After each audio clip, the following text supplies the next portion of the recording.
Assalamualaikum warahmatullahi wabarakatuh.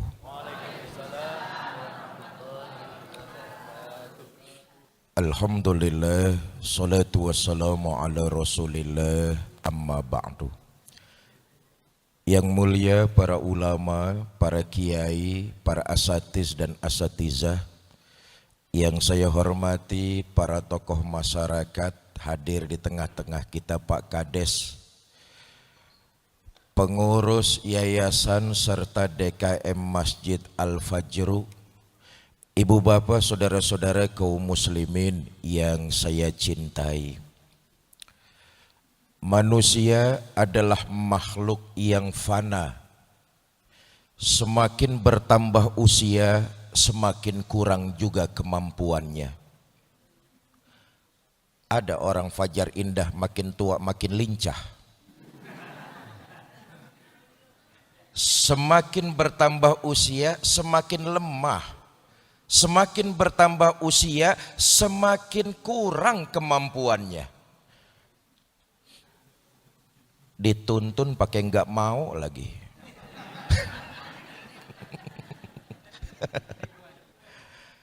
Begitulah sunatullah. Kita ini makhluk fana. Yang pasti Allah ciptakan kita manusia ada ukuran dan ada batasannya. Seperti barang, batasan ada pada bobotnya. Jarak ada batasan waktunya, jauhnya. Kerja ada batasan pensiunnya. Hidup di alam dunia ini ada batas akhirnya, yaitu kematian. Mati bukan selesai dari segala persoalan, justru mati babak baru dari kehidupan yang abadi. Nyuwun sewu, nih yang hadir ini kan calon-calon jenazah semua ini. Betul apa enggak? Sesuai ukuran dan ada batasan kita. Nih semuanya calon-calon jenazah. Ada orang fajar indah yang hidup terus-terusan. Oh, pasti bakalan mati kabeh. Pengurus yayasan bakalan mati apa tidak? Mati. Pak Kades bakal mati apa tidak? Mati. Merbot masjid bakal mati apa tidak? Mati. Saya yang lagi duduk di sini bakal mati apa tidak? Mati.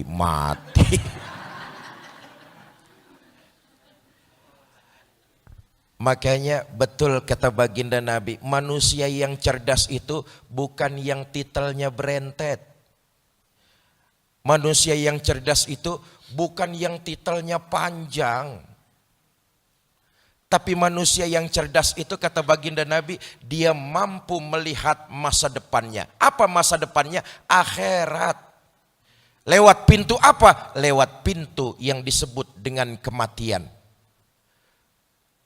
Suka atau terpaksa, mau atau tidak mau, kita akan masuk melalui pintu kematian. Masa depan yang pasti adalah akhirat.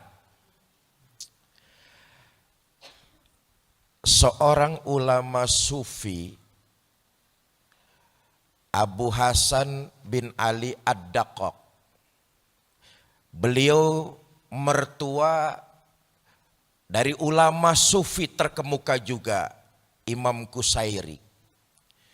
Jadi mertuanya ulama sufi, menantunya ulama sufi. Imam Abu Hasan bin Ali Ad-Daqqaq, beliau pernah menyatakan begini, Man aksara zikrul maut, siapa orang yang banyak mengingat kematian, masa depan tuh.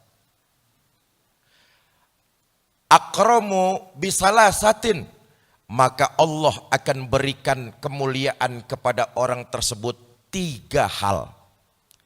Orang yang banyak mengingat masa depan, pintunya kematian. Orang yang banyak mengingat kematian, menurut Abu Hasan Ad-Daqqaq, Allah berikan kepada orang tersebut 3 kemuliaan. Dah 3 ini aja yang pengen saya omongin nih.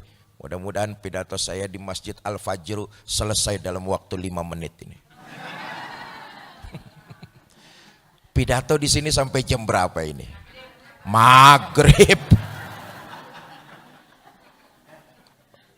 Enggak bayar aja nawar sampai maghrib nih. Pertama, kata Imam Abu Hasan bin Ali Ad-Dakok, keutamaan yang dia dapat, Allah akan berikan kepada hambanya tersebut takjilu taubah, menyegerakan taubat. Orang yang pandai mengingat masa depan, orang yang banyak mengingat kematian, maka Allah berikan kepada orang tersebut keutamaan segera melakukan tobat. Nyuwun sewu, maaf. Kita ini manusia Allah berikan karunia akal fikiran. Akal fikiran bukan ngikutin kebenaran, tapi malah cari-cari pembenaran. Ini kan yang berlaku sekarang kayak begitu nih. Mestinya akal fikiran ngikutin kebenaran. Tapi yang terjadi sekarang, akal fikiran dijadikan alasan untuk cari-cari pembenaran. Udah tahu kena batasan usia, masih diperbolehkan sama MK. Wis toh menang ae lah. Mestinya akal mengikuti kebenaran, tapi karena manusia pinter-pinter cari alasan, nah yang diperluin pembenaran. Contoh, nanti ajalah rajin-rajin ke masjid kalau sudah rada tuaan sedikit. Saudara, kita kaitkan tobat ini dengan umur. Saya ingin katakan, kaitannya enggak ada taubat dengan umur.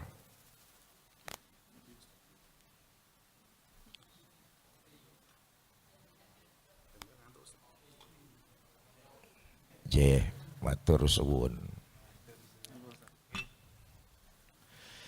Saya ingin sampaikan enggak ada kaitannya taubat itu dengan umur. Taubat itu kaitannya dengan salah dan dosa yang tiap saat kita perbuat. Kenapa? Kita enggak tahu kok ajal kita kapan dia akan datang. Yang pasti kita semua akan didatangi malaikat maut. Tapi waktunya kita enggak ada yang pernah tahu. Betul apa tidak? Jadi taubat itu kaitannya bukan dengan usia, tapi salah dan dosa yang tiap saat kita lakukan.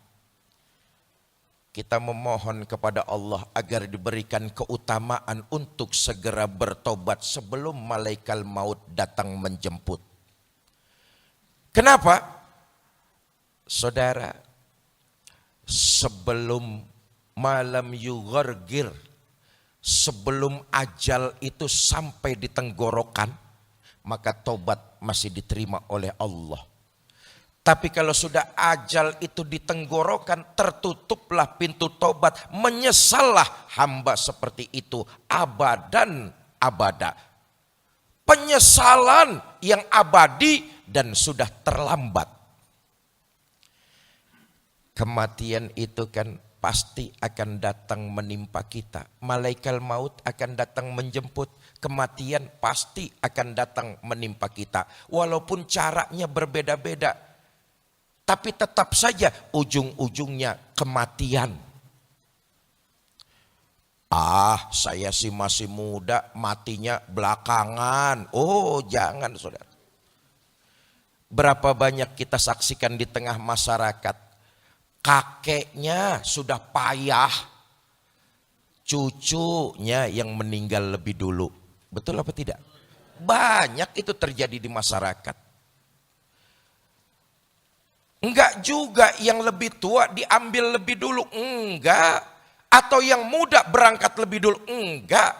Sesuai dengan batas akhir dari kehidupannya. Apapun caranya, bagaimanapun jalannya, tetaplah sebuah kematian. Dan itu pasti.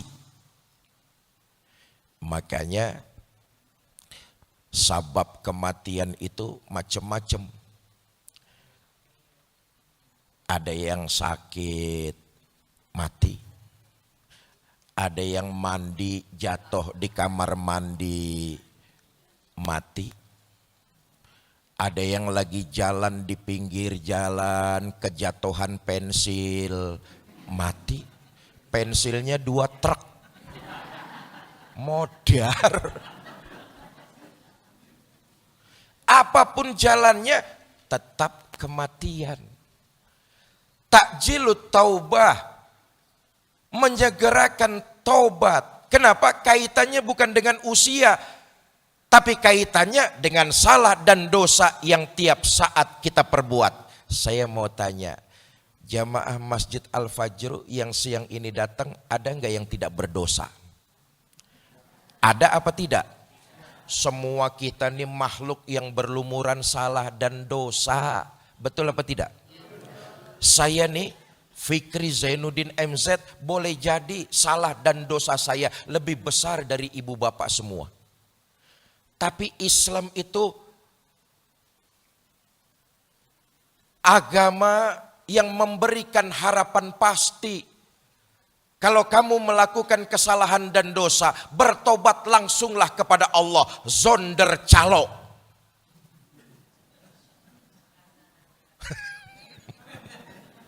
Bertobatlah kamu kepada Allah tanpa calo.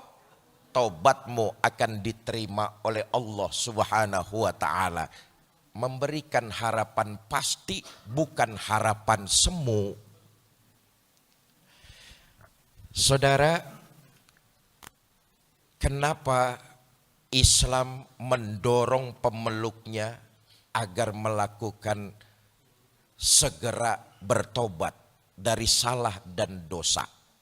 Kita lihat, pertama, junjungan kita baginda Nabi besar Muhammad sallallahu alaihi wasallam. Beliau satu-satunya manusia yang dosanya sudah mendapat jaminan ampun. Betul apa tidak? Tapi sejarah kita baca, Nabi itu taubat sehari semalam enggak kurang 100 kali melalui kalimat istighfar. Ya Allah, manusia maksum, terjaga, terpelihara, enggak punya salah dan dosa. Tapi sehari semalam taubatnya kepada Allah 100 kali melalui kalimat istighfar. Yang kedua, keutamaan orang taubat itu luar biasa. Makanya agama menyuruh kita untuk segera melakukan pertobatan. Diriwayatkan dahulu ada orang durjana. Kerjaannya seneng ngoleksi dosa. Judi doyan. Mabok enggak ketinggalan. Zina di mana aja ada langganan. Kejahatan dan jenis dosa apapun sudah pernah dia lakukan. Dengan kata lain, ini orang bromo corah, preman, bajingan, tengik. Membunuh orang enggak tanggung-tanggung, sudah menghilangkan 99 nyawa. Allahu Akbar. Jadi preman enggak tanggung-tanggung, membunuh 99 orang. Bukan kayak preman kita beraninya di dalam gang saja. Ini orang enggak tanggung-tanggung, bukan kaleng-kaleng, sudah membunuh 99 orang. Satu hari dia menyadari kesalahannya, dapat taufik dan inayah, pengen taubat kepada Allah. Nah, ini hikmah pertama. Bapak, Ibu, saudara-saudara, kalau hari ini kita lihat di luar sana masih banyak saudara-saudara kita yang larut dalam kemaksiatan, kita rangkul. Kalau kita enggak mau kita rangkul, jangan dikata-katain, jangan divonis, jangan dicaci maki. Sebaiknya kita doakan yang baik-baik agar Allah memberikan inayah dan taufik kepada orang tersebut. Nih preman contohnya nih. Doa dari kaum muslimin tembus ke aras. Ini preman, dia menyadari kesalahan dan dosa-dosanya. Satu saat dia ingin tobat kepada Allah. Datang preman ini ke seorang ustadz. Kebetulan yang didatengin ustadznya ustadz gaul. Ustadz, saya mau tobat, kira-kira tobat saya diterima apa tidak? Kata ustadz, dosa apa yang sampean perbuat? Ceritalah preman ini bahwa dia sudah membunuh 99 orang. Mendengar pengakuan preman membunuh 99 orang, ini ustadz marah.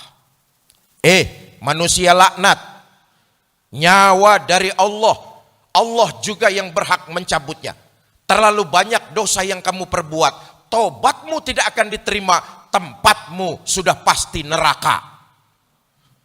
Yang namanya preman dimaki-maki ustadz, melotot, menteleng. Apa yang terjadi? Itu ustadz dibunuh. Dibunuh, korbannya lempeng 100. Kita lihat Bapak Ibu saudara-saudara, ini keutamaan tobat nih. Walaupun korbannya sudah bertambah, tapi niatnya tobat enggak putus, enggak lemah, enggak kendor. Satu hari preman ini datang ke seorang kiai yang arif dan bijaksana. Pak Kiai, saya mau tobat, kira-kira tobat saya diterima Allah apa enggak? Apa jawab Kiai? Selama kamu tidak menyekutukan Allah dengan sesuatu pun, sebesar apa saja salah dan dosa yang kamu perbuat, kalau kamu tobat, insya Allah tobatmu pasti diterima. Tuh, kalau omongan Kiai nyenengin hati. Omongan Kiai nyenengin hati. Lama-lama Kiai ini penasaran juga, ditanya, Mas, emang dosa apa yang sampean perbuat? Cerita preman ini, begini Kiai, mula-mula sih saya membunuh 99 orang. Terus saya datang ke ustadz, dimaki-maki. Lalu ya udah, itu ustadz saya lempengin aja. Jadi 100. Kata Kiai, ya sudahlah, yang lalu sudah berlalu, tataplah masa depan yang pasti. Begini Mas, taubatmu insya Allah akan diterima, tapi ada syaratnya. Apa Kiai? Tinggalkan kampungmu, cari kampung yang di dalamnya penuh dengan orang-orang ahli ibadah. Sebab kalau kamu taubat, kampungmu masih di situ, kamu akan terkena penyakit tomat. Malam tobat, pagi kumat. Jadi saya mesti pindah Kiai. Pindah, cari kampung yang di dalamnya penuh dengan orang-orang ahli ibadah. Kira-kira kemana Kiai? Fajar Indah. Amin. Baik Kiai. Loh, kita lihat yang kedua nih. Walaupun perangainya kasar, moralnya rusak, tapi preman kalau diomongin Kiai, sami'na wa ata'na. Baik Kiai, doakan saya supaya istiqomah dalam bertobat. Cium tangan sama Kiai bolak-balik ngalap berkah. Enggak cuman cium tangan bolak-balik, ngamplopin.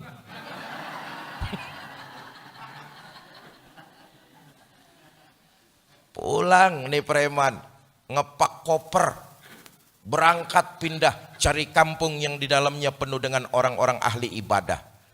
Qadarullah, di perjalanan ini preman mati. Sholat belum, sholat taubat belum, puasa belum, zakat belum. berusaha nyari kampung di dalamnya penuh dengan orang ahli ibadah, tapi di perjalanan qadarullah malaikat maut datang menjemput, preman ini mati. Turun dua malaikat, Rahmah dan Zabaniyah. Malaikat Rahmah berkata, selamat datang orang soleh, kau mati dalam kondisi taubat, tempatmu adalah sorga. Ya Allah, sholat belum, puasa belum, tapi sudah divonis orang soleh karena bertobat, tempatmu tidak lain adalah sorga. Kata malaikat Zabaniyah, nanti dulu, sorga sih sorga. Urusan yang 100 itu bagaimana itu? Ini mayit saya mau masukkan jadi penghuni neraka. Malaikat Rahmah dan malaikat Zabaniyah ribut berebut si mayit. Allah yang pisahkan. Kata Allah, malaikatku, sudah kalian gak usah pada ribut. Sekarang mending diukur saja. Lebih dekat jarak yang mana antara kampung yang dia tinggalkan dengan kampung yang dia tuju. Kalau lebih dekat kampung yang dia tinggalkan, seret mayit ini, jadikan dia penghuni neraka. Tapi kalau lebih dekat kampung yang dia tuju, masukkan mayit ini jadi penduduk sorga. Sudah, kalian gak usah ribut, ukur saja ukur. Malaikat Rahmah dan Zabaniyah sibuk bobo meteran. Ngukur, ada yang semeter minta 5 juta.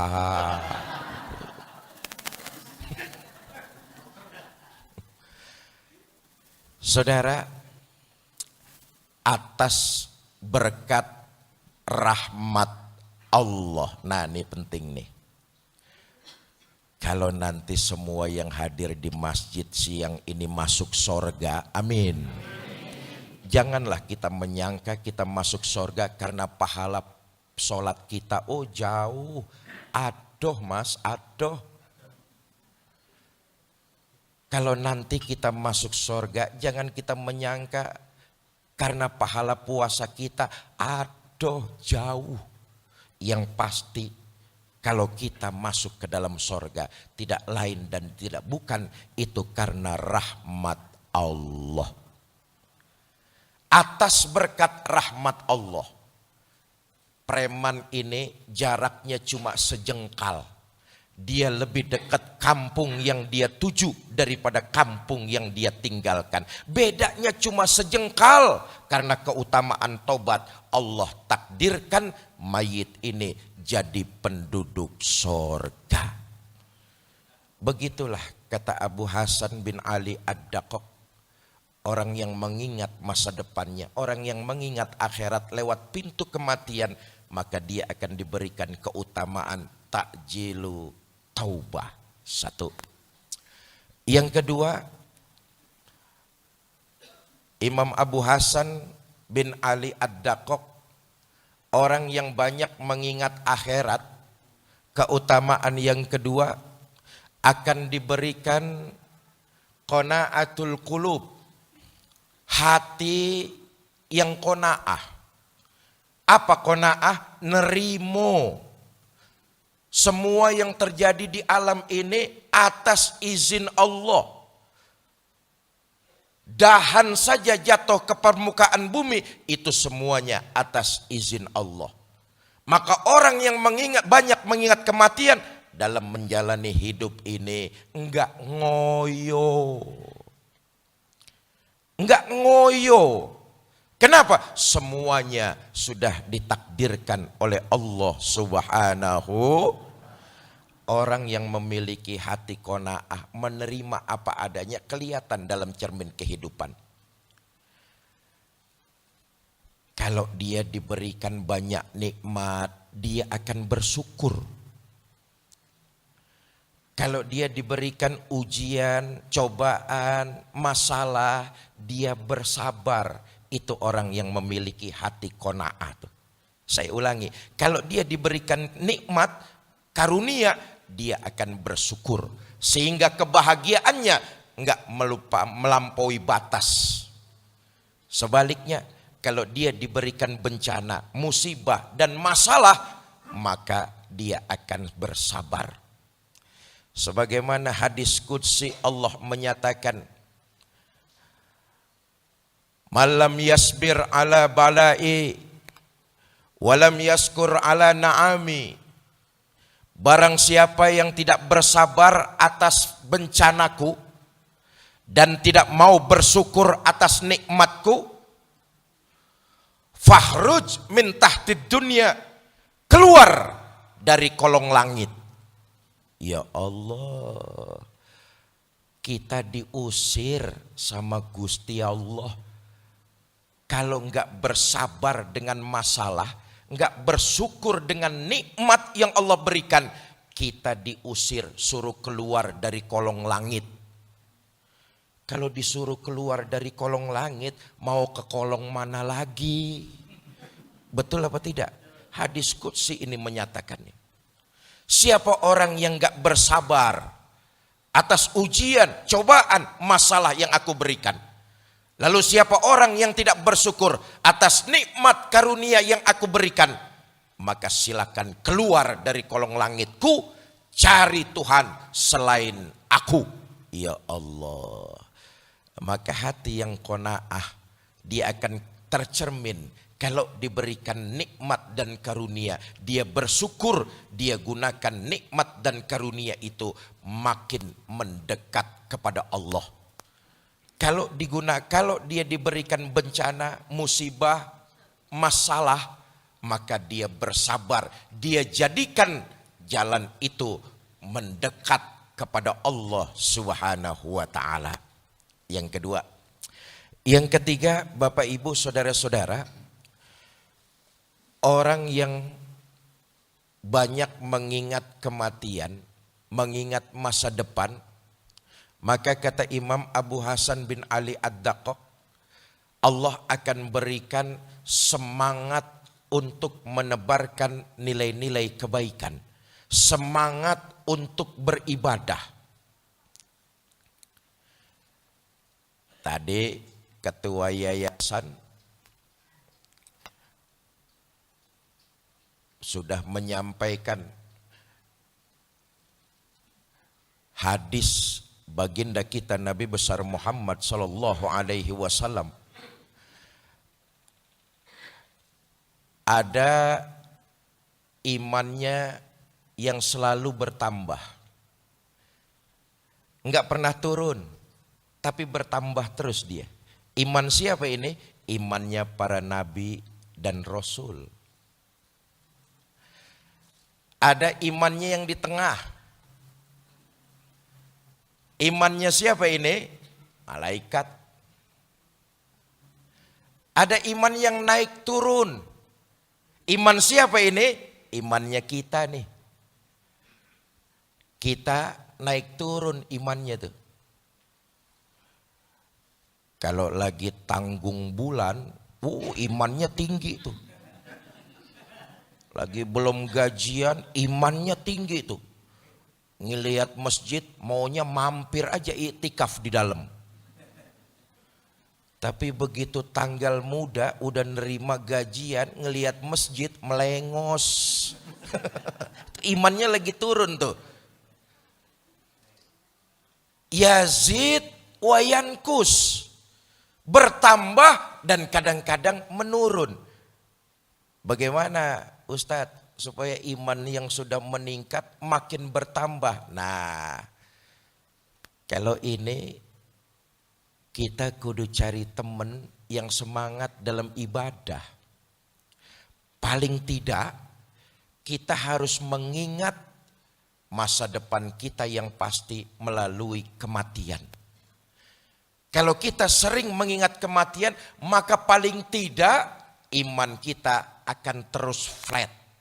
Semangat kita untuk beribadah, semangat kita untuk menebarkan nilai-nilai kebaikan terus berkobar dan menyala. Ini yang penting nih. Supaya iman kita jangan sampai anjlok, turun drastis, maka banyak-banyaklah kita mengingat kematian. Kalau ini yang kita lakukan, insya Allah iman kita stabil, kita makin semangat untuk meningkatkan ibadah dan amal kebaikan. Nah, tadi saya katakan nih, ini semuanya nih calon-calon jenazah nih. Suka atau tidak, kita akan masuk melalui pintu yang disebut kematian. Akhirat bukan khurafat, alam kubur bukan tahayul. Maka orang yang mengingat banyak kematian, memandang masa depannya akhirat, dia akan diberikan semangat untuk melakukan ibadah dan menebarkan nilai-nilai kebaikan. Bapak Ibu, ibadah yang kita kerjakan, kebaikan yang kita lakukan, bukan untuk menyenangkan Allah. Saya ulangi kalimat ini. Ibadah yang kita kerjakan, kebaikan yang kita taburkan, bukan untuk menyenangkan Allah. Allah nggak ngambil keuntungan sedikit pun dari ibadah dan kebaikan yang kita kerjakan. Seluruh perbuatan itu manfaatnya akan kembali buat diri kita. Kalau kebaikan yang kita lakukan, ibadah yang kita kerjakan akan kita terima. Begitupun kejahatan, dosa dan kesalahan. Kalau itu yang kita lakukan, maka itu juga akan menimpa diri kita. Gampangnya, sesolo raya orang gak ada yang sholat, Allah nggak bakalan pensiun jadi Tuhan. Betul apa tidak? Sejawa Tengah orang nggak ada yang sedekah, Allah nggak bakalan bangkrut jadi Tuhan. Oh, Allah itu maha kaya, Allah maha gagah, Allah maha perkasa. Perbuatan yang kita lakukan di alam dunia, sesungguhnya kita sedang mempersiapkan alam kubur kita masing-masing. Artinya perbuatan itu akan kembali buat diri kita. Kalau kebaikan yang kita tebarkan, insya Allah rumah kuburan kita nyaman. Tapi kalau kejahatan yang kita lakukan, sudah dipastikan rumah kuburan kita tidak menyenangkan. Ini maksud Quran. In ahsantum li anfusikum wa in asatum falaha. Kalau kamu berbuat baik, kebaikan itu akan kamu terima. Kalau kamu berbuat jahat, kejahatan itu juga akan kamu terima. Kalau saudara berbuat baik sama orang, boleh jadi orang itu menerima kebaikan yang saudara lakukan. Tapi hakikatnya saudara sedang berbuat baik bagi diri saudara sendiri. Contoh, Pak Kades nanti selesai acara nyanguin saya amplop 5 juta. Contoh. Kelihatannya Pak Kades berbuat baik kepada saya. Betul apa tidak?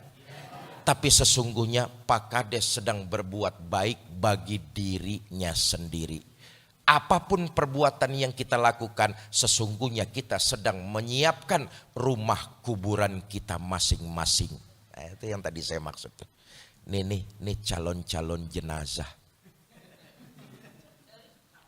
Betul. Calon bupati belum tentu jadi bupati. Calon mati pasti. Calon gubernur belum tentu jadi gubernur. Calon mati pasti. Tadi di awal saya katakan caranya menjemput kematian boleh saja berbeda-beda. Tapi ujung-ujungnya sama juga, kematian namanya. Betul apa tidak? Nabi sudah mengingatkan nanti kalau sudah wayah malaikat maut datang menjemput, semua kita akan mengalami, akan merasakan malaikat maut datang menjemput. Kekuatan apapun tak akan sanggup menghadang datangnya malaikat maut.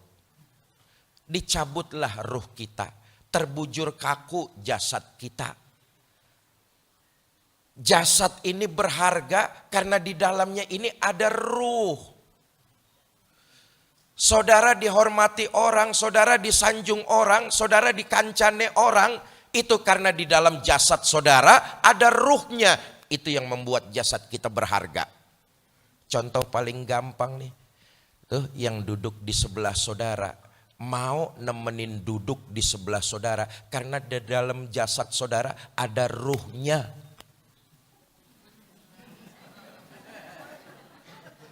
Betul apa tidak? Bayangkan yang duduk di sebelah saudara itu enggak ada ruhnya, masih mau duduk dempetan kayak begini? Begitu dicabut ruh kita, terbujur kaku jasad. Mulai datang tetangga, mulai datang keluarga, diurusin jasad kita. Betul apa tidak? Yang tadinya dihormatin, yang tadinya berharga, saat itu sudah buru-buru diurusin, dimandiin, dikafanin, disolatin, dimasukkan jasad kita ke dalam kendaraan yang paling serem, namanya keranda jenazah. Siapa yang numpak kendaraan itu pasti mati. Belum pernah ada yang gagal. Leres. Dibawalah jasad kita, diantar ke kuburan. Siapa yang nganterin ke kuburan? 3 tuh kata Nabi. Ahluhu wa maluhu wa amaluhu. Keluarga, harta, amal perbuatan. Yang baik dan yang buruk. Itu nganterin ke kuburan tuh. Ini Nabi yang ngomong nih. Kata Nabi, sayang yang 2 pulang. Siapa yang pulang? Ahluhu wa maluhu. Keluarga dan harta pulang. Harta yang kita cari siang malam pagi sore boleh jadi rumah megah, kendaraan serba mewah, harta berlimpah di bank maupun di rumah, puluhan hektar sawah, semua hanya akan kita tinggalkan. Boleh jadi itu akan jadi rebutan ahli waris kita saja. Keluarga hari itu nyata, nggak akan ada seorang pun mau nemenin kita di dalam kubur. Begitupun dengan pasangan kita. Pak.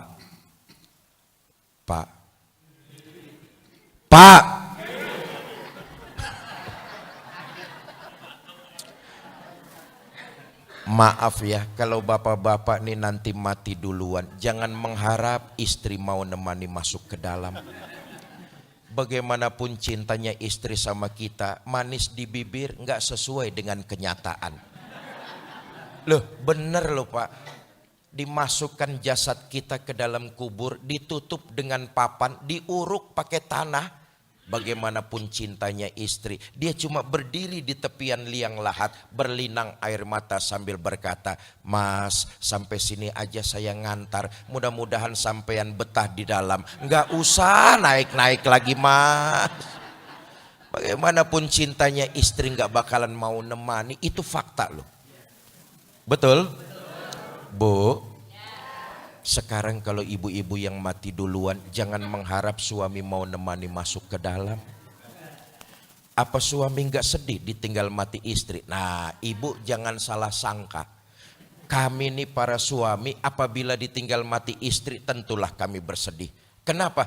Istri buat kami para suami belahan jiwa, pelipur lara. Pret.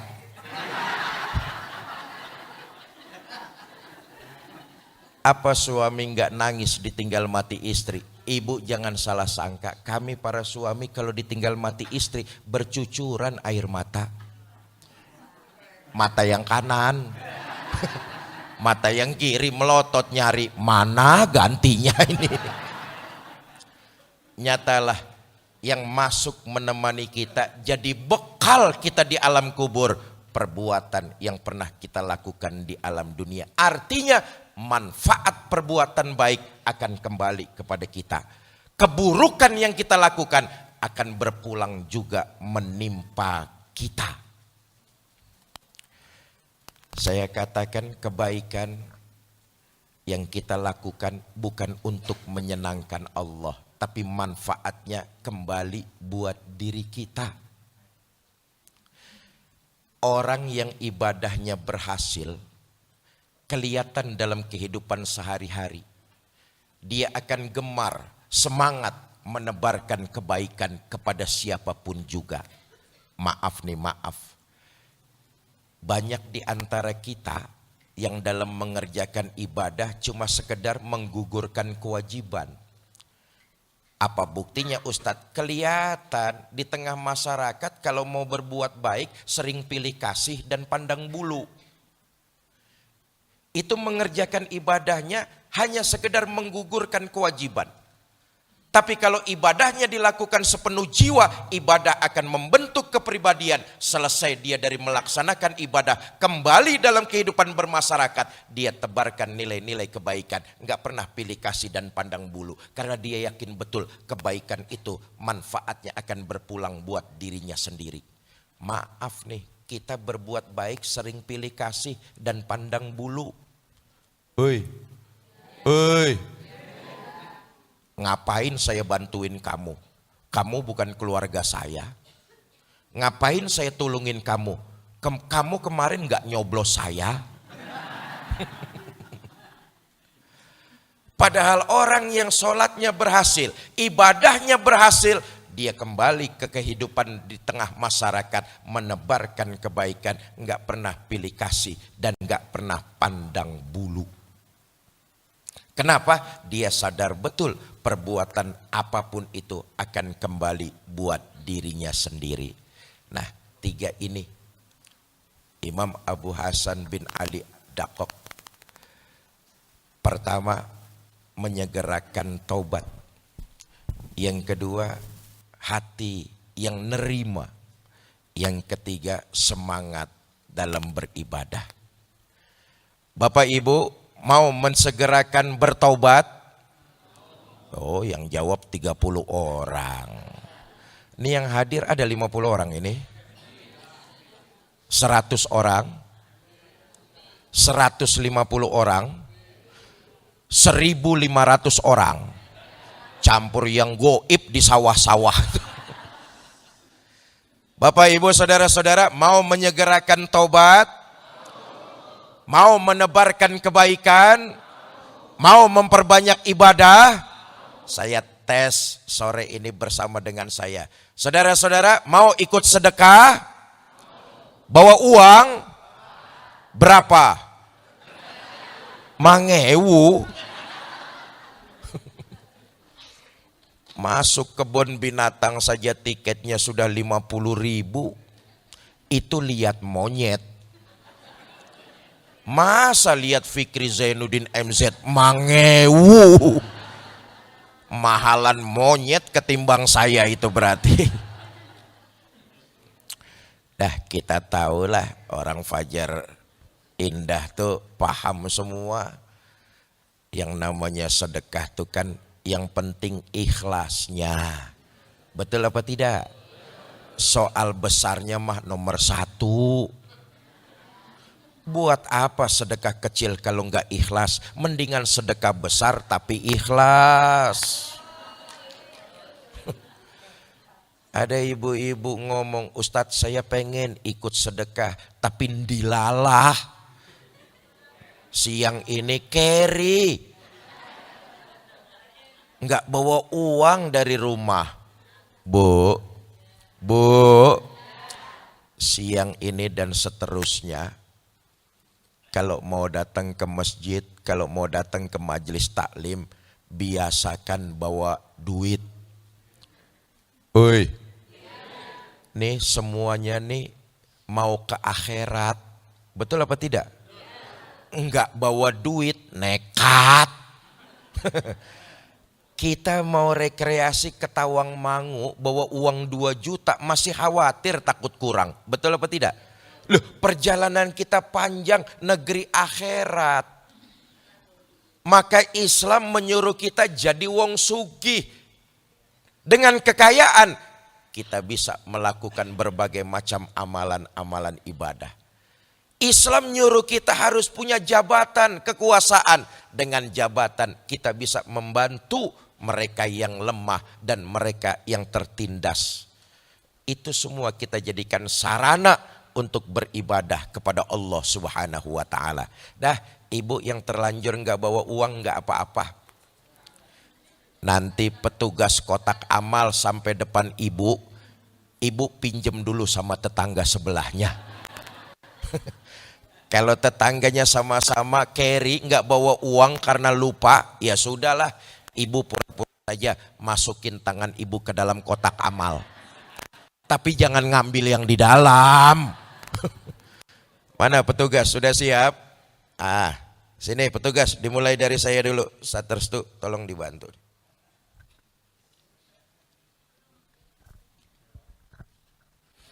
Allahumma salli ala Sayyidina Muhammadin tibbil qulubi wa dawaiha wa afiyatil abdani wa shifaiha wa nuril absari wa dhiyaiha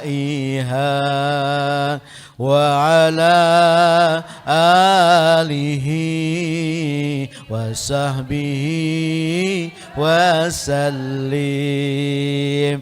Allahumma salli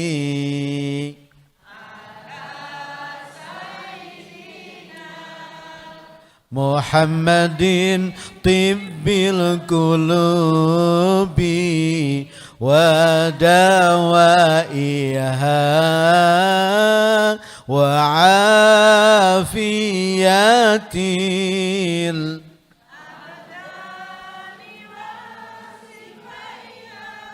wa nuril absari wa dhiyaiha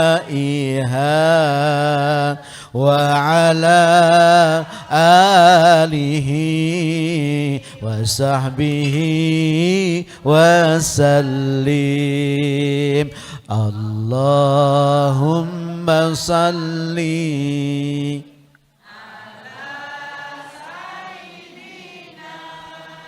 Muhammadin tibbil qulubi wa dawaiha wa afiyatil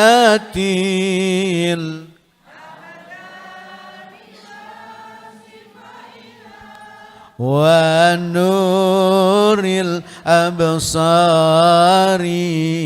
wa dhiyaiha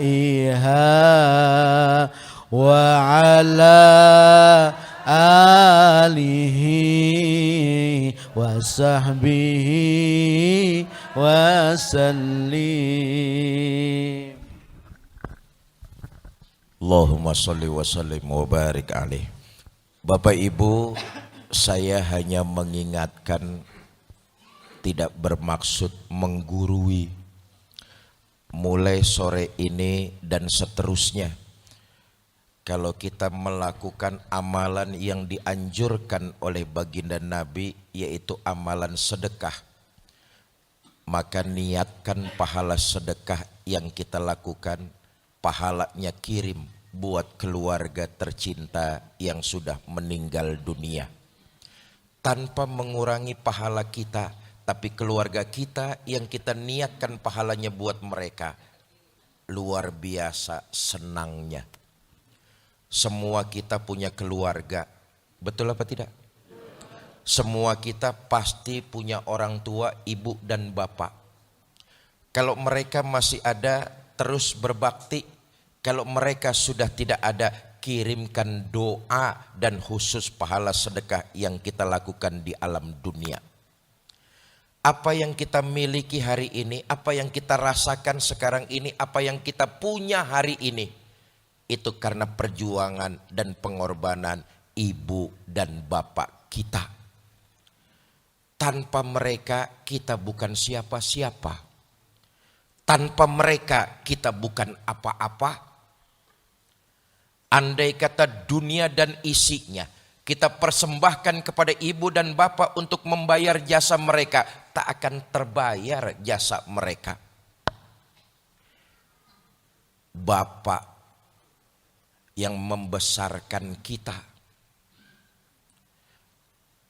kulitnya nyaris terbakar oleh sengatan matahari.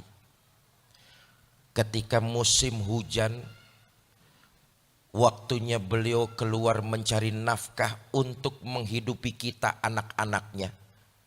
Derasnya air hujan, kilatan petir yang menyambar dilakukan oleh bapak kita dalam mencari nafkah. Bertarung dengan nyawa demi hanya untuk menghidupi kita anak-anaknya. Perintahnya sering kita lalaikan. Larangannya malah sering kita kerjakan. Terbayang oleh kita, bapak kita lebih banyak menahan walaupun kita tahu hatinya kecewa karena ulah kenakalan kita dahulu. Sekarang baru kita menyadari kita ingin membalas, ingin berbakti kepada bapak, tapi sayang bapak kita sudah meninggal dunia. Ibu yang membesarkan kita dengan kasih sayang, ya Allah, melahirkan kita pilihannya cuma dua, kalau enggak hidup mati. Cucuran keringat, derayan air mata, genangan darah, sakit perih yang luar biasa antara hidup dan mati. Beliau lahirkan kita ke alam dunia. Sakitnya bukan kepalang, bagaikan kulit dicabut dari daging. Dibesarkan kita dengan susunya, dibesarkan kita dengan kasih sayangnya. Setelah kita besar, kita lebih banyak mengecewakan hati ibu kita. Terasa habis air mata ibu kita melihat kenakalan yang kita lakukan. Sekarang terbayang, ibu dan bapak sudah tidak ada, kita masih ingin berbakti kepada mereka. Masih ada cara, bentuk dari birrul walidain, kirimkan doa kepada mereka dan pahala sedekah yang kita lakukan di alam dunia. Hakul yakin akan sampai kepada mereka dan mereka senangnya luar biasa. Tadi sedikit sudah saya singgung tentang alam kubur. Kita juga akan masuk ke dalam alam kubur. Ibu, bapak dan keluarga kita yang hari ini berkalang di dalam kubur. Perbedaan waktu alam kubur dengan alam dunia jauh berbeda. 1 hari di dalam kubur, 1000 tahun di alam dunia.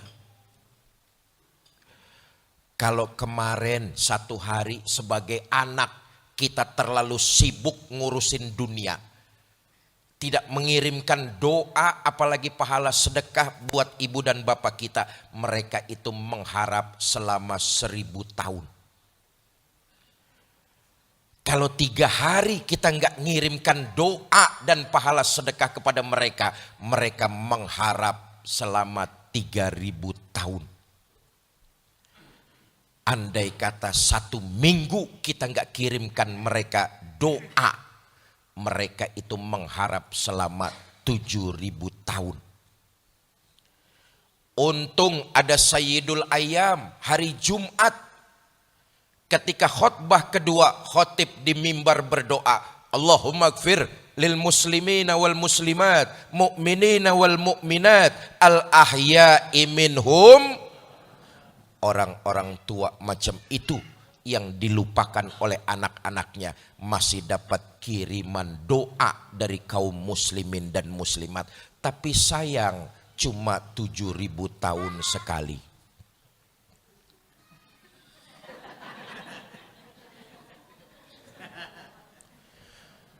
Ada iklan.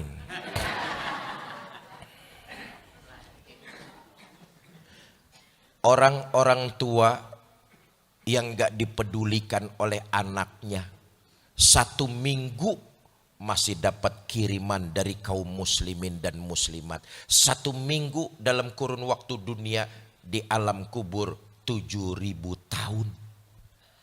Kemana anaknya?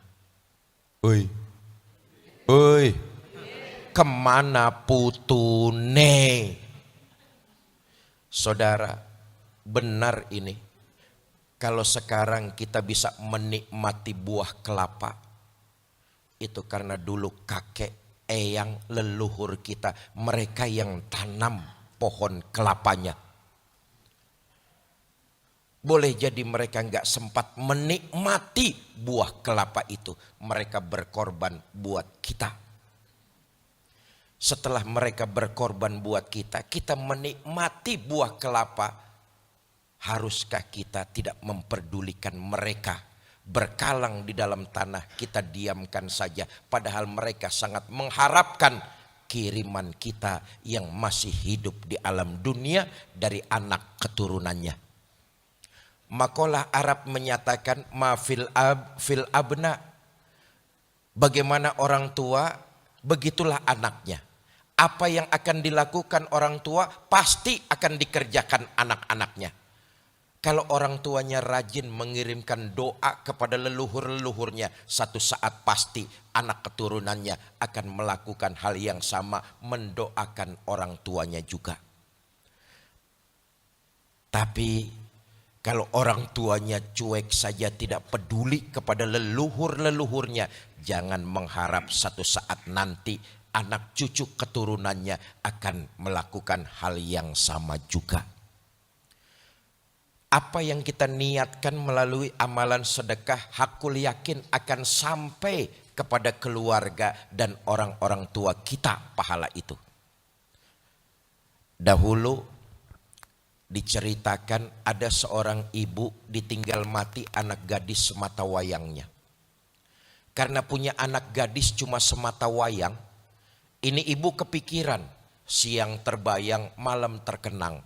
Makan gak enak, tidur gak nyenyak. Maklum punya anak cuma satu, gadis semata wayang meninggal dunia. Kepikiran nih ibu. Hatinya galau, resah, gundah gulana. Kangen sama anak gadisnya yang beberapa hari lalu meninggal. Datang ibu ini konsultasi ke seorang ulama, Imam Hasan Al-Basri. Tuan Imam, saya punya anak gadis, belum lama meninggal dunia. Saya kangen, pengen ketemu sama anak gadis saya. Tuan Imam berikan saya amalan, apa yang harus saya lakukan?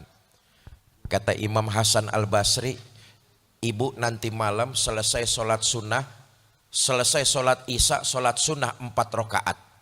Lalu iringi dengan pembacaan sholawat sampai ibu tertidur pulas.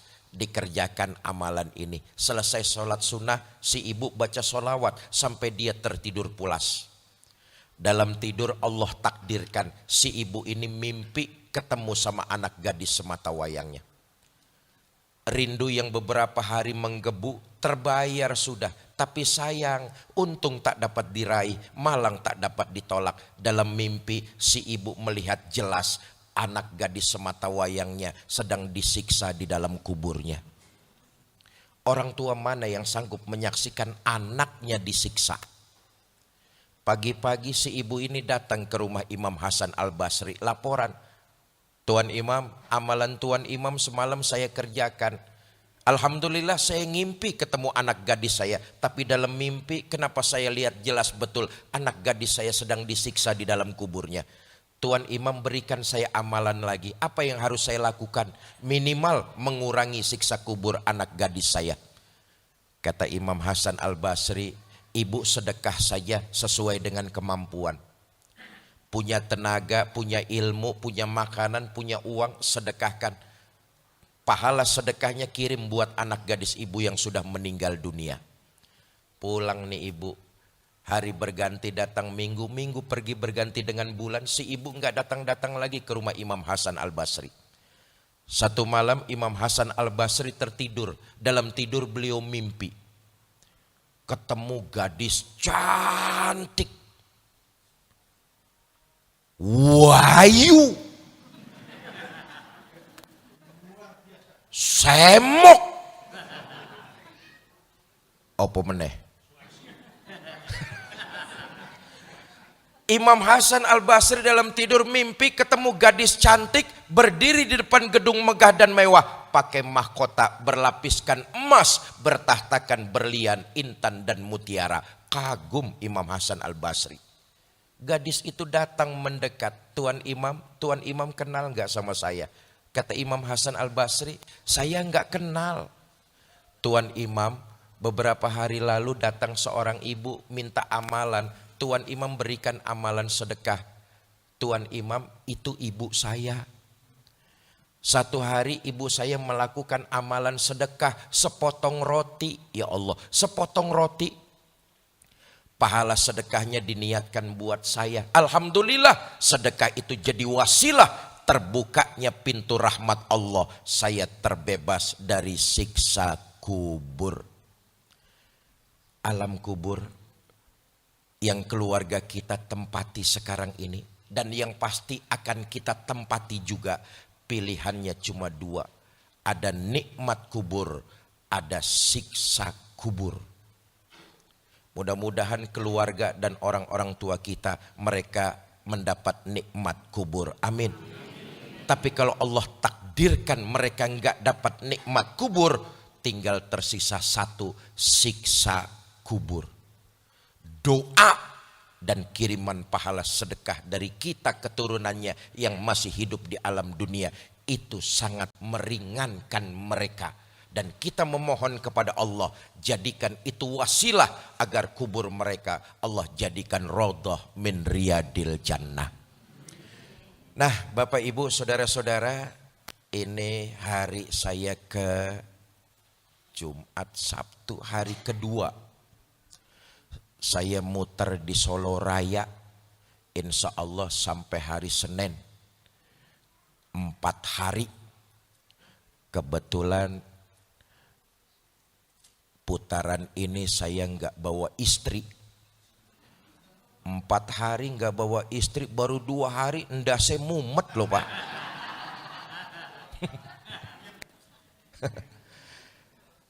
Saya berterima kasih. Saya berterima kasih dengan tokoh masyarakat di perumahan Fajar Indah, Pak Kades DKM Masjid Al-Fajru, dan teman-teman dari Yayasan Cinta Darud Dakwah. Inilah pelopor Fastabikul Khairat. Pertemuan kita terjadi sore ini itu karena ada pelopornya. Nih enaknya jadi pelopor nih. Siapa pelopor pertemuan kita sore ini? Yang tadi saya sebutkan tuh. Tokoh masyarakat, DKM, masjid, dan pengurus yayasan, serta teman-teman dari Yayasan Cinta Darud Dakwah. Itu pelopornya tuh.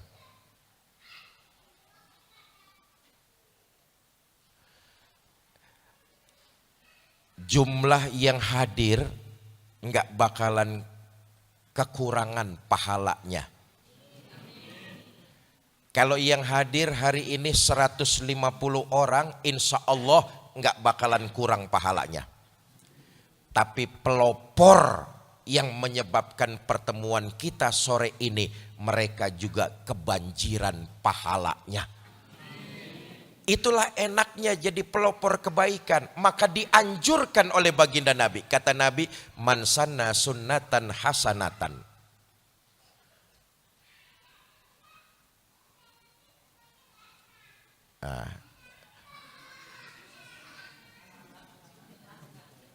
Bocah sopo itu. Repot kalau pidato ada saingan di luar, repot urusannya nih.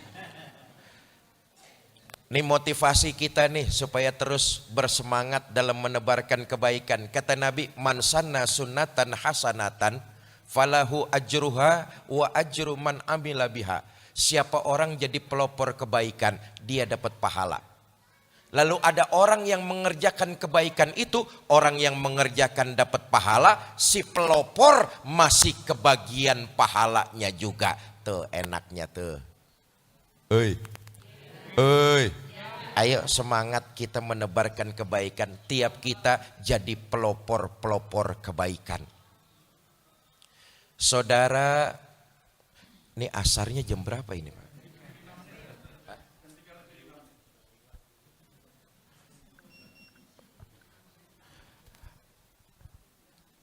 Berapa menit lagi kira-kira? Asarnya, saya pidatonya sampai jam berapa ini? Hah? Sampai maghrib.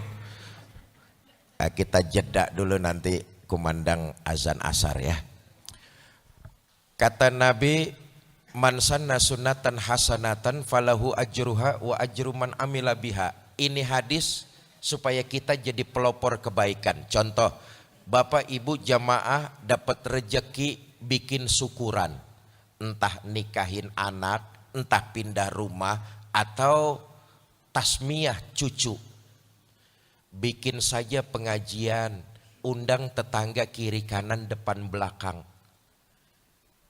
Bacain tahlil, bacain tahmid, bacain tasbih, zikiran di rumah ibu bapak. Makin banyak orang yang datang, makin banyak ibu bapak kebagian pahala. Kenapa? Karena saat itu saudara jadi sponsor kebaikan, pelopor kebaikan.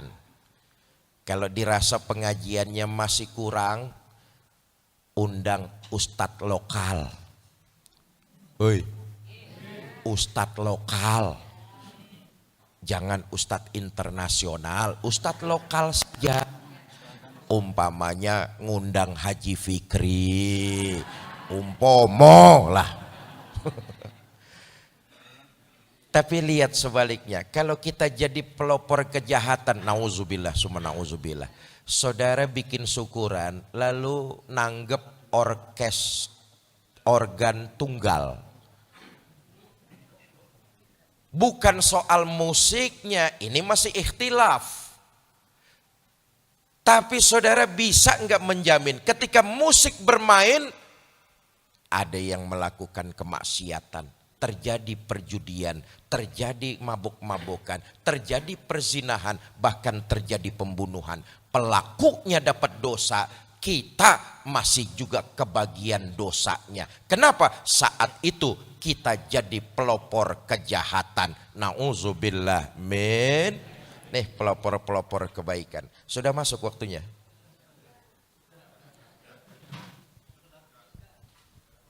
Sudah masuk.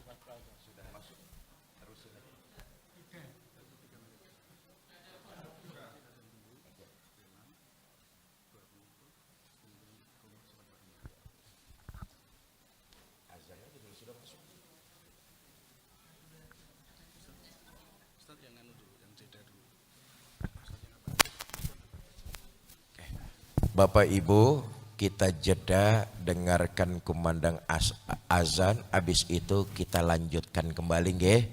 Nah, monggo silakan.